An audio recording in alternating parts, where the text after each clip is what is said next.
Cornwall has always been important to Australia, and we hope Australia important to Cornwall. There have been Cornishmen coming to Australia since it was a penal colony, two of the early governors. The first large group of Cornishmen into Australia were the miners into South Australia and the copperfields in the 1840s. But of course, with the discovery of the enormous goldfields of Victoria in the 1850s, many of those miners trekked overland and followed the alluvial fields around. The big influx of Cornish people into Australia came in the 1870s and 1880s, when deep lead mining in places like Ballarat, quartz reef mining in Bendigo started.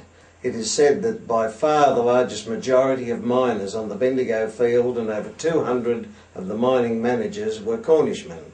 Today, Cornwall is important to the point where there are Cornish associations in all states of the Commonwealth, starting with Queensland, coming down to the Cornish Association of New South Wales. There are 2 Cornish associations in South Australia, one in Western Australia.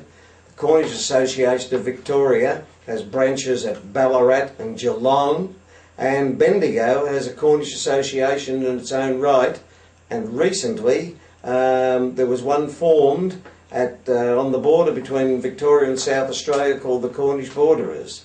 There is the Southern Sons of Cornwall in New South Wales and a Cornish branch in Tasmania. My great-great-grandfather left Falmouth in 1852 and became a miner on the goldfields of Castlemaine, where he made a small fortune. His children all came to Australia, bar the youngest daughter, who stayed in Crowan looking after her parents.